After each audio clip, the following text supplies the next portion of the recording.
खुशी तुम्हारी है जब इसी में तो हम भी आंसू छुपा ही लेंगे।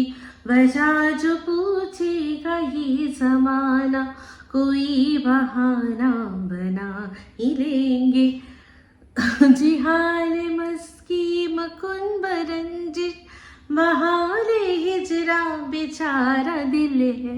सुनाई देती है जिसकी धड़कन तुम्हारा दिल या हमारा दिल है।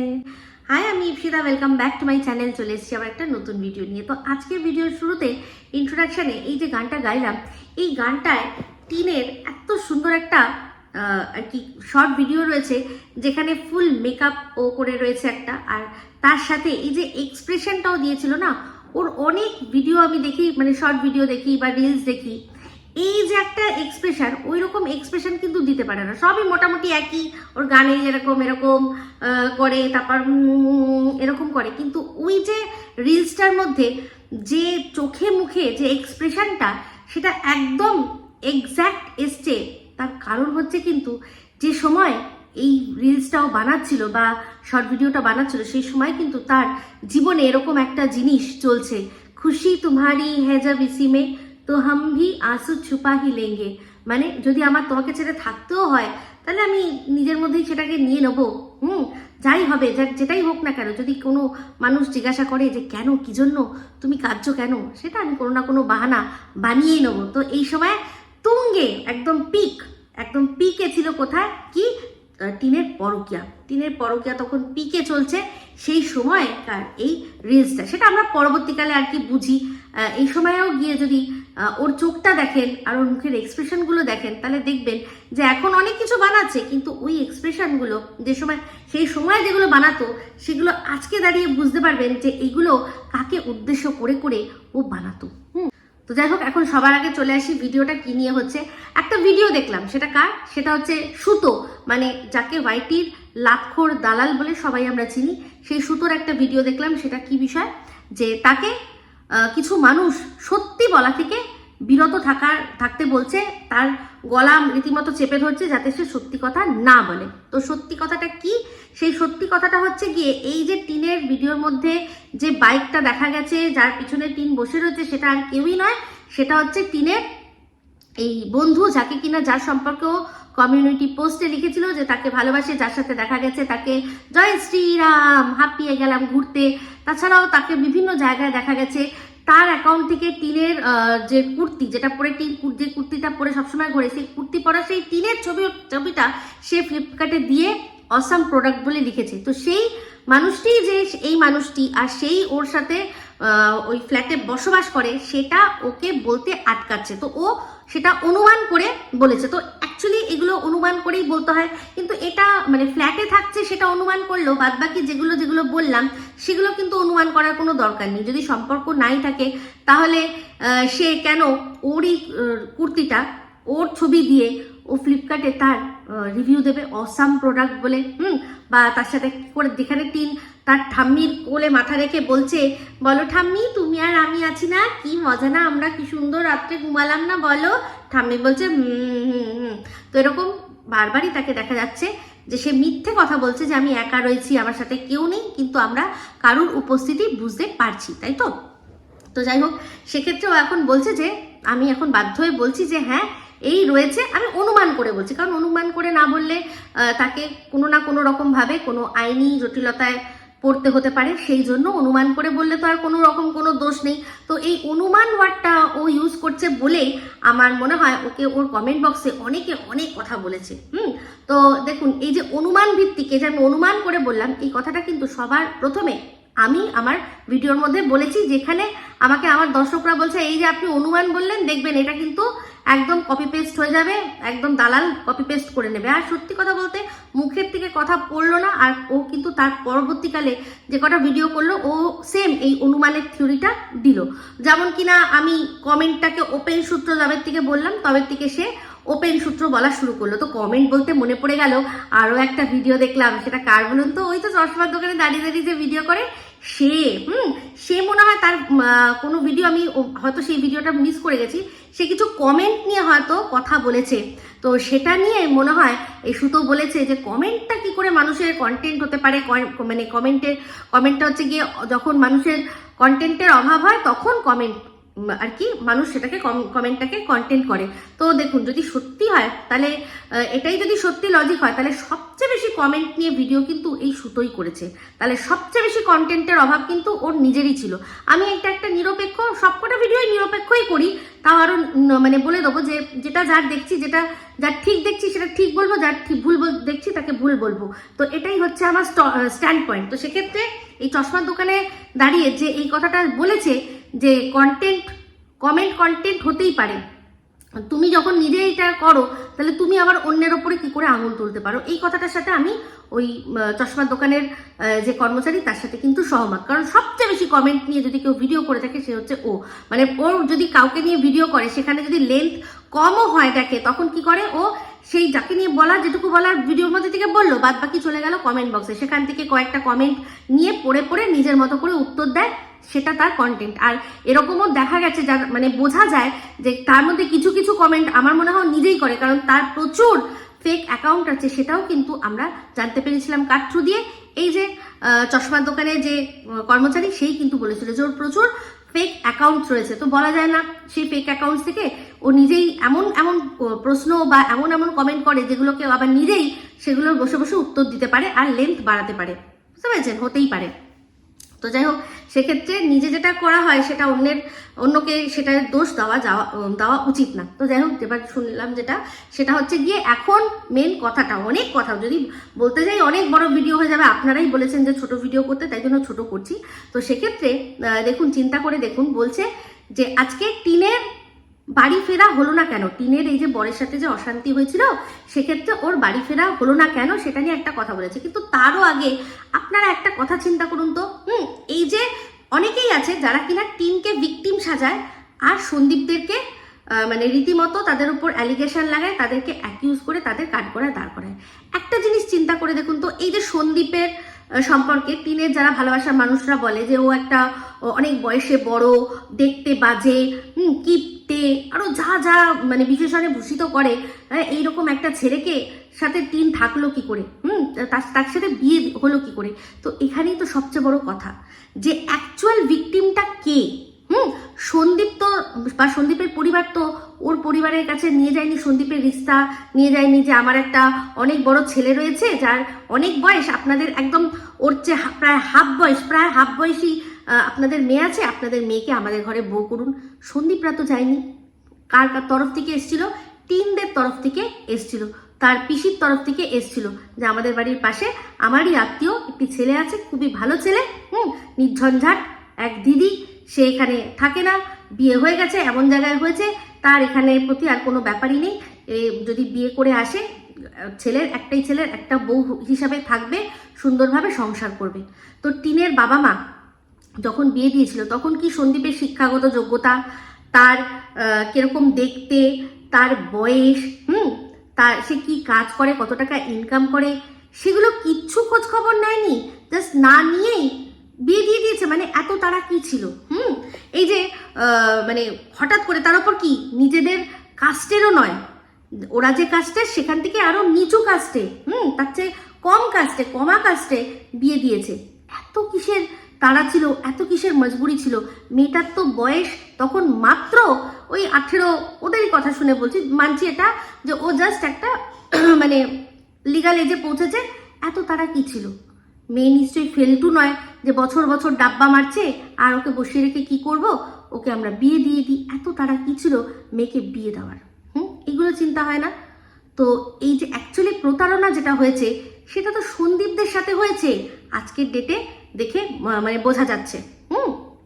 কারণ একটা মেয়ে এত সুন্দরী দেখতে, তার সে ব্রাহ্মণ কুলের মেয়ে, পড়াশোনা করছে, এত অল্প বয়স, তার সাথে সন্দীপের বিয়ে তার বাড়ির লোকরা দিল কি করে? ওরা তো প্রেম করে বিয়ে করেনি।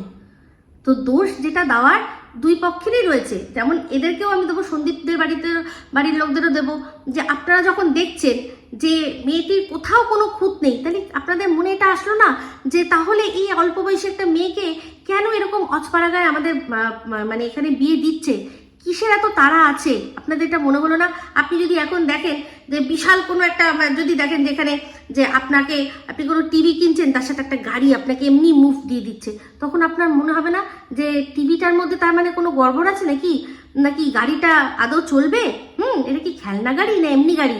চলবে কি আদৌ? আপনাদের মাথায় আসবে না? অবিশ্বাস্য রকমের, তো অবিশ্বাস্য রকমের একটা কি যেন বলে, প্রস্তাব, যেটা কিনা সন্দীপ ওর যে ভিডিওটা হয়েছিল যেখানে বলেছিল আপনারাই বিচার করুন যে আমাদের লাভ ম্যারেজ না অ্যারেঞ্জ ম্যারেজ, সেখানে সন্দীপ বলেছিল যখন শুনছিল যে ওর ওই যে ওর তো কাকি হয়, কাকি তারই পরিবারের কারোর একজনের জন্য ছেলে খুঁজছিল, তখন সে বুঝেই ছিল যে না, এটা তো আমাদের কোনো রকমভাবে সম্ভব হবে না, মেয়ে হয়তো সুন্দরী হতে পারে, সবই হতে পারে, কিন্তু আমার দেখে লাভ নেই, কারণ আমার চেয়ে বয়সে অনেক কম, সবচেয়ে বড় কথা হচ্ছে কাস্ট মিলবে না, নিশ্চয়ই ওরা সম্বন্ধ করে বিয়ে দেওয়ার ক্ষেত্রে ব্রাহ্মণ হয়ে কায়স্থতে বিয়ে দেবে না।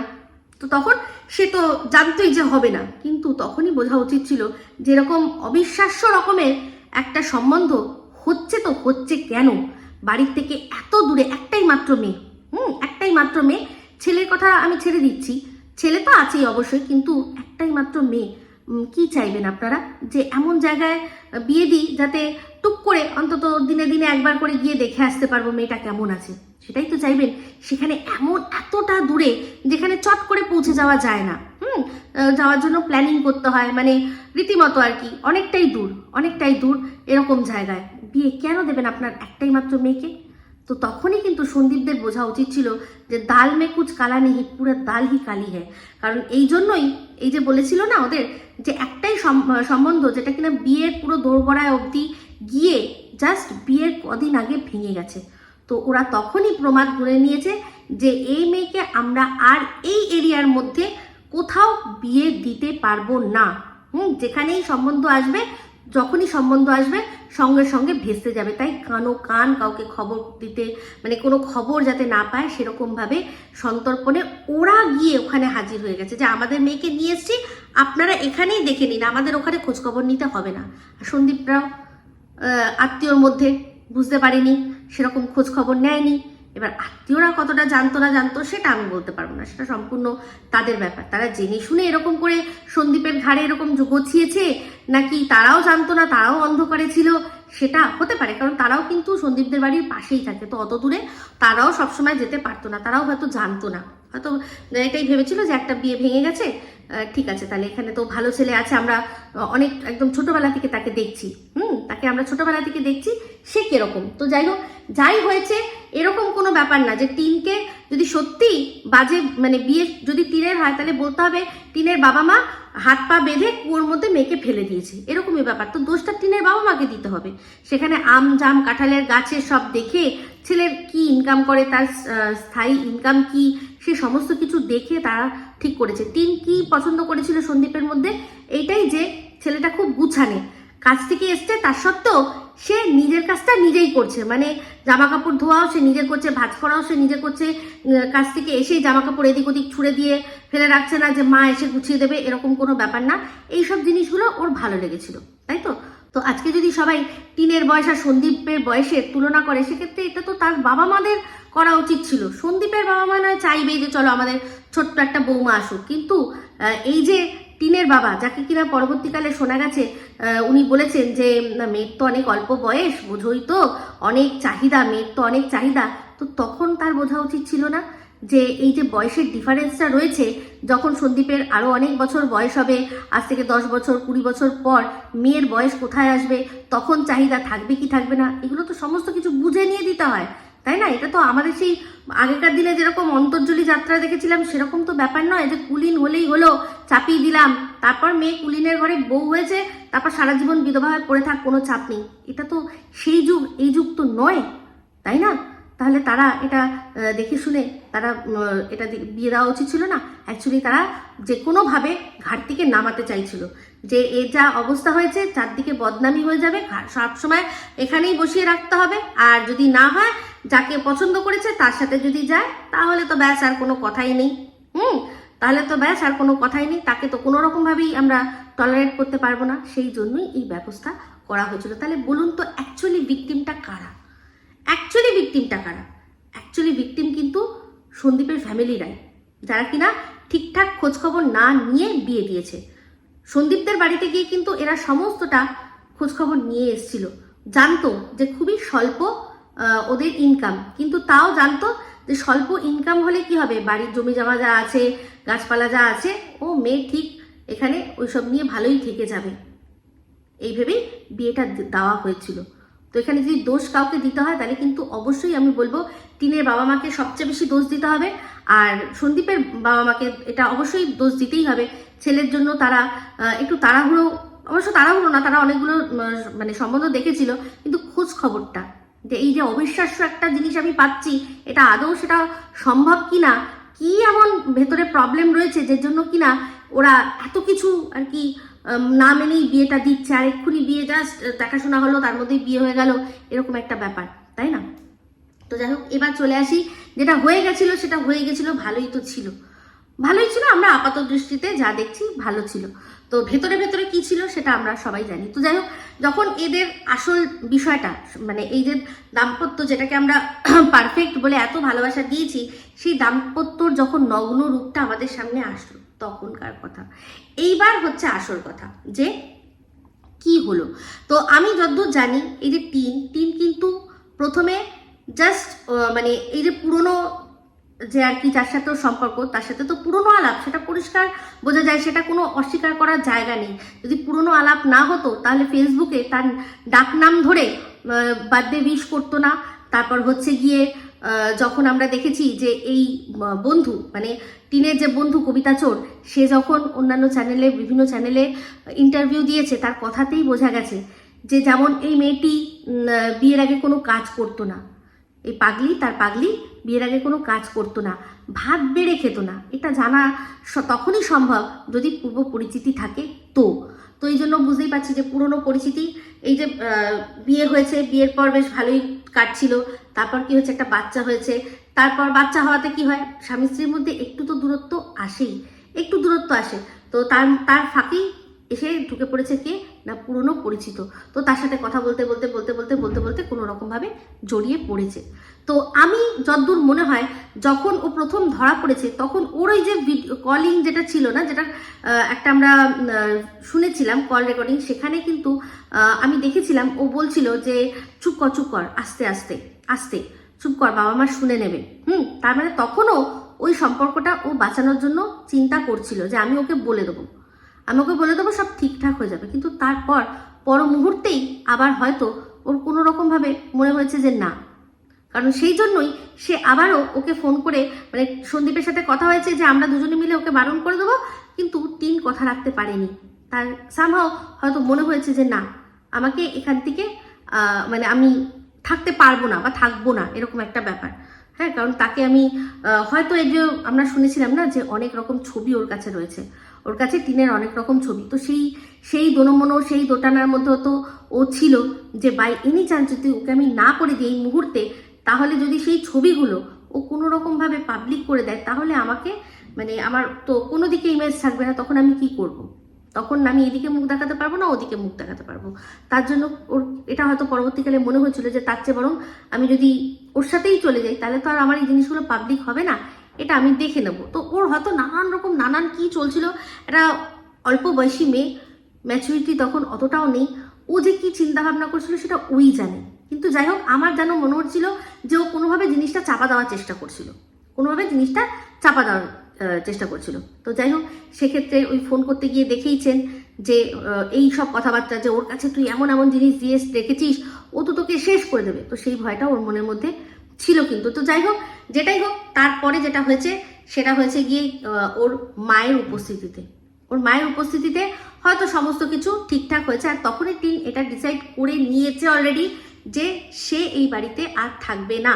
সেই জন্যই এই বাড়ি থেকে মোটামুটি যা ওর দরকার পড়বেই, সেসব জিনিসগুলো সে 2 রাত্রির মধ্যে আস্তে আস্তে টুকটুক করে মায়ের সহযোগিতায় সব গুছিয়ে নিয়েছে। এই যে কথাটা ওঠে যে ট্রলিটা, দীঘা যাওয়ার সময় ট্রলিটা, সেই ট্রলিটার মধ্যে যা জামা কাপড় ছিল সেগুলোই সামনে পেয়েছে, ও নিয়ে চলে আসি না, একদম না, একেবারে না। ও নিজেই আমাদের দেখিয়েছিল যে ট্রলিটাও খালি করছে, ভুলে গেছে হয়তো।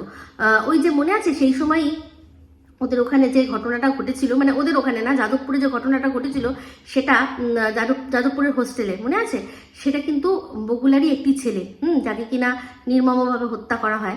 তো সেই সময় কিন্তু ও যে ভিডিও মানে ব্লগ করছিল, সেখানে কিন্তু ওই ব্লগের মধ্যেই মনে হয় ও দেখিয়েছে যে সমস্ত কিছু বার করে নিয়েছি, আমি পুরো বার করে নিয়েছি, যেগুলো ঢোকানো ঢুকিয়ে দিয়েছি, যেগুলো কাস্তে দেওয়ার কাস্তে দিয়ে দিয়েছি। তো ওটা ভুলেই গেছে। তো ওই দুদিনের মধ্যে ও সমস্ত গুছিয়েছে। হ্যাঁ, হয়তো ট্রলিটা তখনও উপরে যেখানে তোলা হয়নি, তার মধ্যেই এই অশান্তি ঝামেলা হয়েছে বলে ট্রলিটা ওখানেই ছিল, চট করে ও বার করে সমস্ত কিছু টুকটুক করে ওর যে ডকুমেন্টস আনা সমস্ত ঢুকিয়ে নিয়েছে। তো ও কিন্তু ঠিক করেই নিয়েছিল যে আমি চলে যাব, এবার ফিরবো কি না সেটা অনেক বড় ব্যাপার। তো সেটার জন্য অবশ্যই আমি বলছি যে দোষ দেওয়া হয়। কাকে দোষ দেওয়া হয়? এক হচ্ছে গিয়ে এই সন্দীপের যে পাতানো দিদি তার ওপর, আর আরেকজন হচ্ছে এই টিনের বন্ধু সে, ঠিক আছে? তো এখানে অনেকগুলো ফ্যাক্টর কাজ করছে। এখানে টিনের বাবা মা তাদেরকেও কিন্তু শক্ত হাতে বিষয়টা মানে হ্যান্ডেল করতে হতো, তারা করেনি। তো এই যে কথাগুলো, আজকে যে কথাগুলো সুতো বলছে, তার মাঝখান থেকে একটা কথাই আমি মানতে পারলাম না, সেটা হচ্ছে যে ও যে বলছে যে সব দোষ এই কবিতা চোরের। আমি বলবো যে কবিতা চোরের তো সবচেয়ে বেশি দোষ, কিন্তু তাছাড়াও মদত করার জন্য এই যে সুতো আজকে ও যে এত কথা বলছে, ওরও কিন্তু মদত ছিল। তো বলছি কিরকম ভাবে, এই যেই পাতানো দিদির কথা, সন্দীপের পাতানো দিদি, সে গেছিল বলে বলছে যে নাকি যাওয়া ওর আর কি বাড়ি ফেরা হয়নি। এটা কিন্তু ভুল কথা। আমি কিন্তু সবসময় এটাতে অপোজ করেছি যে সব দোষ তার নয়। কারণ আমি প্রথম দিন থেকে বলেছিলাম যে টিন যদি ফিরতেও চায়, তাহলে কি এই কবিতা চোরকে ফিরতে দেবে, যার কাছে কিনা ও শুধুমাত্র যার সাথে চ্যাট করেছিল তাতেই এমন কিছু ছবি ওর কাছে ছিল, যেটাতে ও ভয় পাচ্ছিল যে যদি সামনে চলে আসে তাহলে আমার কি অবস্থা হবে। সেখানে সে যখন জলজ্যান্ত তার সাথে তারপর মিট করেছে, আমরা তো পরিষ্কার বুঝতে পারছিলাম। কারণ টিন যেভাবে বাপের বাড়িতে ফিরেই বন্ধুর বাড়িতে রাত কাটাচ্ছে, এখানে যাচ্ছে সেখানে যাচ্ছে, ঘুরছে বেড়াচ্ছে, সমস্তটা আমরা কিন্তু পরবর্তীকালে বুঝতে পেরেছি। আমি তো প্রমাণ স্বরূপ দেখিয়ে দিয়েছিলাম, যখন বন্ধুর সাথে খেতে গেছে, দু প্লেট আর কি ফুচকা নিয়েছে, বলছে যে 2 প্লেট ফুচকা নিলাম, 1 প্লেট আমি আর আমার বান্ধবী খাবো, তাহলে আরও 1টা প্লেট কে খেলো? ওইগুলো তখন আমরা পরবর্তীকালে আমি পরে যখন দেখেছি, তখন সেই জিনিসগুলো আমার চোখে পড়েছে, আপনাদের সামনে তুলে ধরেছি। তাহলে তখন থেকেই কিন্তু তার উপস্থিতি ছিল। সে যখনই জানতে পেরেছে এই ঘটনা, যখন আর কি ধরা পড়ে গেছে, তখনই সে পত্রপাঠ কি করেছে না, তার যে কাজের জায়গা সেখান থেকে সে চলে এসছে। কারণ কথা হয়ে গেছে যে আমিও চলে যাচ্ছি, তুমিও চলে এসো, ব্যাস এবার আমরা আমাদের মতো করে আর কি বাঁচবো। তো এখানেই তো পরিষ্কার, ও কি ওর জাহাজের চাকরি এমনি কোনো কথা ছাড়াই ছেড়ে চলে আসবে? হতে পারে? তো সেই রকম আশ্বাস দিয়েছে, তাই জন্যই সে ছেড়ে এসছে। আর এই জন্যই টিনের আর ফেরা হয়নি। আর যেটুকু করেছে সেটুকু নাটক করেছে। আর সন্দীপের কিন্তু 100-এ 100%, এই যে সুতো বললো যে সন্দীপের বাড়ির তরফ থেকেও কিন্তু এইটার জন্য কোনো ইনিশিয়েটিভ নেওয়া হয়নি। কে বলেছে? সন্দীপের বাবা, টিনের বাবার সাথে ফোনে কথা হয়েছে, যার কল রেকর্ডিং ফাঁস হয়েছে, যেখানে উনি বলছেন যে হ্যাঁ কি হয়েছে, তখন উনি বলছে এই তো ওকে এরকম গায়ে হাত তুলেছে। আচ্ছা ঠিক আছে, সেটা তো অন্যায় হয়েছে, ঠিক আছে ও এখন রেস্ট নিক, কি যেন বলে, যখন দাদার বিয়ে, তখন দাদার বিয়ে, ঠিক আছে দাদার বিয়েটা হোক, তারপরও আরামসে না হয় আসবে।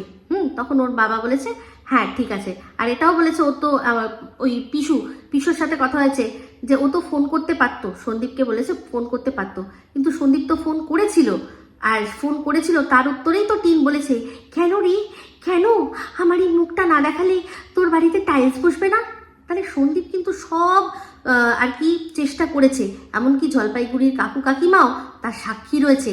জলপাইগুড়ির কাকুর এক আত্মীয়র বাড়ি যাদবপুরে সন্দীপ চলে গেছিল জানার জন্য যে আপনারা যে গেলেন আমাদের সংসারটা আবার জোড়া লাগাতে, কি হলো? সেখানে সন্দীপ বলেছিল ওটার উত্তরে যে কাকু কাকিমার কথা শুনে অনেকটা আশ্বস্ত হলাম, মনে হয় সব ঠিক হয়ে যাবে। তাহলে সন্দীপের প্রচেষ্টা কে দেখেনি, কারা দেখেনি? তারা নেবা ছাড়া আর কিচ্ছু না। তখন তারা মানে টিনকে এতটাই চাটতে ব্যস্ত যে তারা সন্দীপের কোনো এফোর্ট দেখতে পাচ্ছে না। আর এই যে সুতো, সে কম বড় ভূমিকা পালন করেছে।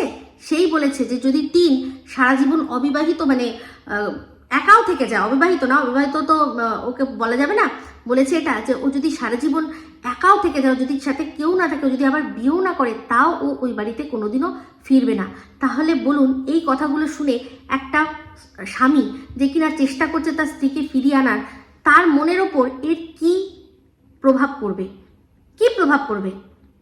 আরেকজন বলে দিচ্ছে যে চোপার ওই বাড়িতে ফিরবে না, প্রদীপের জীবনটা অন্ধকার। তাহলে বলুন এই ছেলেটির আর কি থাকতে পারে, যেখানে কিনা সে শুনছে যে তার বাড়ির থেকে তাকে তার দাদার বিয়ে ভেঙে যাওয়ার ভয়ে মারতে মারতে বার করা হয়েছে। আর সেখানে কে না, এই যে ছেলেটি যার সম্পর্ক লিখে দিয়েছে যে তাকে ভালোবাসি, তারই বাবা এসে ওকে তাদের বাড়িতে নিয়ে চলে গেছে। এই কথাগুলো শোনার পর একটা স্বামীর মনে আর কি আশা থাকে যে তার স্ত্রী তার কাছে ফিরবে? তাও কিন্তু আমি সন্দীপকে একটা জিনিসের জন্য সবসময় প্রশংসা করি, যে ও এই যে বলেছে না যে আমি কি কারোর সাথে কথা বলতে পারি না, আমার কি লাইফে কিছু থাকতে পারে না, এই যে কথাগুলো বলেছিল, কিন্তু সেই কথাগুলো বলেছিল একটা স্বামী স্ত্রীর মধ্যে ডিভোর্স অ্যাপ্লাই করার পর 6 মাসের একটা ব্যবধান থাকে। তো সন্দীপ কিন্তু 6 মাস কি 8 মাস 1 বছর অবধি থেমে তারপর মুখ খুলেছিল এই কথাটা, যে আমার কি কারোর সাথে কথা বলতে ইচ্ছা করে না, আমি কি একাই সবসময় থাকবো, আমি কি সারাক্ষণ বাচ্চা সামলাবো, ঘর সামলাবো, আমার কি লাইফ বলে কিছু নেই। ওটা কিন্তু ও 1 বছর পরে বলেছিল, তাই না? তাহলে এই যে বলছে এখন যে এখন সব দোষ দিয়ে দেওয়া হচ্ছে কার ওপর, এই কবিতা চোরের ওপর। আরে কবিতা চোর তো চাইবেই, যে কথাটা এটা কিন্তু সন্দীপও বলেছিল, আরে যে রাস্তার কুকুর সে তো চাইবেই কারোর ভাতের মধ্যে এঁঠোতে মুখে দেওয়ার, তাকে আর দোষ কি দেওয়া যায়? তাকে দোষ কি দেওয়া যায়? এটা সন্দীপের ভার্সন ছিল। আমি এমনি আমার ভার্সন বলছি যে তার কি দোষ আছে, তার তো কোনো দোষ মানে এটাই, সে তো চাইবেই একজন যার আর কি 1 লাখ টাকা মাসে ইনকাম, কিছুই না, ঘর মোছে বাসন মাজে যা করে করে দেখানো, নাটক যেটুকু করে ঘর সংসার করছে সেটাকে দেখায়, তার মাসে 1 লাখ টাকা ইনকাম হয়, সেই ওর জীবনে আসতে চেয়েছে। তো ওর ক্ষেত্রে ও তো আনতেই চাইবে, তাকে ধরেও রাখতে চাইবে। আমি তো ওকে যা বলি সেটা ওর ক্যারেক্টার যেটা ও আগে করেছে সেগুলো নিয়ে বলি, কিন্তু একটা কথা তো সত্যি কথা, ও তো চাইবেই এরকম একজনকে ধরে রাখতে, তাই না? ওর তো দোষ সেক্ষেত্রে নেই। কিন্তু যার সংসার, তার তো এটা বোঝা উচিত ছিল সে ইচ্ছা করেই ফিরবে না, সে ওই সংসার আর করবে না, তার এই লাইফটা ভালো লেগে গেছে, নিজের মতো করে সে নিজে বাঁচবে, সেটাই হচ্ছে বড় কথা। তো আর সবচেয়ে বড় কথা বাচ্চা নেওয়ার ক্ষেত্রে, তো বাচ্চা নেওয়ার ক্ষেত্রে এটা টিন নিজেও বলেছে যে আমি তো জানি বাচ্চাটা যেখানে আছে ভালোই আছে। হ্যাঁ, এটা তো তাই, আমরা তো সবাই জানি যে বাচ্চাটা টিন যখন ওখানে থাকতো তখনও ওর ঠাম্মির কাছে থাকতো, দাদুর কাছে থাকতো, তাহলে এখন তো প্রশ্নই ওঠে না।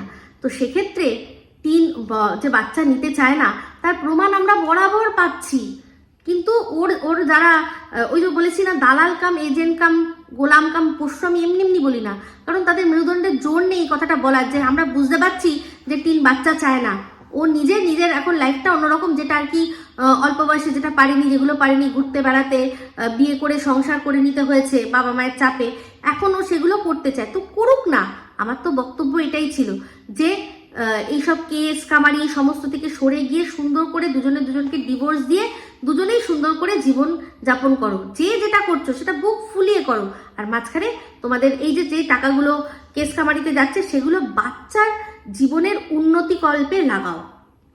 আর একটা জিনিস খুব সুন্দর কমেন্ট করেছেন আমাকে রিনাদি, কারণ রিনাদি এই বিষয়টার মধ্যে রয়েছেন, সেক্ষেত্রে বলছেন যে যত বড় স্কুল হোক, যদি বাচ্চা বাবা মায়ের মধ্যে ডিভোর্স থাকে, সেক্ষেত্রে যার কাছে কাস্টাডি থাকে তারা শুধু কাস্টাডি যার কাছে থাকে তাকেই গার্জিয়ান হিসেবে স্কুলের মধ্যে মানে। এবার সেক্ষেত্রে তোমার সাথে আমার মিউচুয়াল আছে যে তুমি বাচ্চাকে মাসে একবার দেখতে পারবে, বা সপ্তাহে একবার দেখতে পারবে, বা 2 মাসে একবার দেখতে পারবে, সেটা পরের কথা।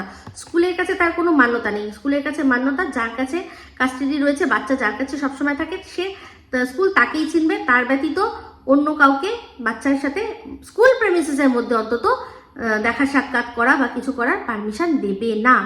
তো সেজন্যই বলছি যে আমরা সবাই বুঝতে পারছি বাচ্চা কোথায় ভালো রয়েছে, কোথায় ভালো থাকবে। হ্যাঁ, আর এই যে অনেকেই বলেন না যে নিজের মা পরের মা, একটা কথা চিন্তা করে দেখুন তো, সন্দীপের লাইফে যত বাজে মহিলাই আসুক না কেন, সে সোনা বাবার ক্ষেত্রে তার মা যা করেছে, তার মা তার লাইফে যেটা করেছে, সে তার চেয়েও বাজে কি করতে পারবে? তার নিজের মা তাকে ছেড়ে চলে গেছে নিজের সুখ দেখার জন্য, তার চেয়েও বাজে কি অন্য কোনো মহিলা করতে পারবে? আমি জানি না। সেটা সবচেয়ে বাজে তো তার নিজের মা করেছে, যে মা কিনা নারী কেটে জন্ম দিয়েছে, তার সব সুখ আহ্লাদ ছেড়ে নিজের সন্তানের কথা ভাবা উচিত ছিল, সে করেনি।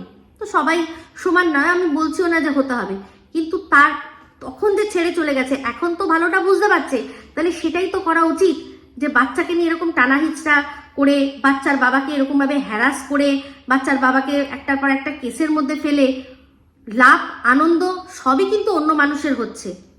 যেটা টিন বলেছিল যে আমার বাচ্চার বাবা তো, তাই জন্য আমি চাইনি তাকে জেল ফেরত আসামি করতে, তো সেই কথাটা তো রাখতে পারলো না, চেষ্টা করে যাচ্ছে বিভিন্ন রকমের কেস কামারি দিয়ে জেলে পাঠানোর জন্য। তাহলে এটা কি টিন নিজের ইচ্ছায় করছে, না অন্য কারোর অঙ্গুলি হেলনে করছে? একটু চিন্তা করার বিষয় আছে, তাই না? তো যাই হোক, এটাই বলবো যে এই যে সুতো এখন এত মানে নির্ভীক আর সত্যবাদীর যে আর কি চোলাটা পড়েছে, সেটা সম্পূর্ণ ও ভুলে গেছে যে ও আগে কি করে দিয়েছে। এখন এগুলো বলে আর কি হবে? তখন নিজের চ্যানেলে এই প্রেমিকের সমস্ত কিছু শুনিয়ে দিয়ে আক্রোশটা ওই সন্দীপের যে পাতানো দিদি তার উপর মেটানোর জন্য করে তাদের সম্পর্কটা আরো তলানিতে ঠেকিয়ে দিয়ে কোনো লাভ ছিল না। তবে হ্যাঁ, আমি এটা জানি, যেটা হয়েছে সম্পূর্ণটাই ডেস্টিনি।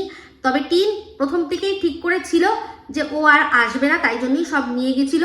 আর ওই যে কথাগুলো বলে যে আসতে পারতো তো, বলতে পারতো তো, সব করা হয়েছে, কিন্তু কোনোটাই কোনো কিছু হয়নি।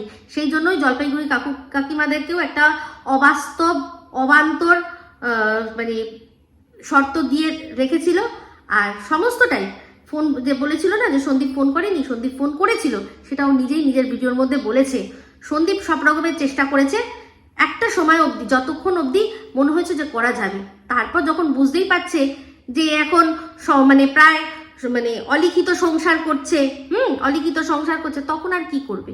তখন ওকেও মুভ অন করতেই হতো, তাই না? তো যাই হোক, এই বলেই ভিডিওটা এখানে এন্ড করলাম। যদি ভালো লাগে তাহলে অবশ্যই লাইক, শেয়ার, কমেন্ট করতে ভুলবেন না। যারা চ্যানেলটা সাবস্ক্রাইব করেননি তারা সাবস্ক্রাইব করে নেবেন। সবাই ভালো থাকবেন, সুস্থ থাকবেন। আবার আসছি খুব শীঘ্রই এক নতুন ভিডিও নিয়ে। টাটা।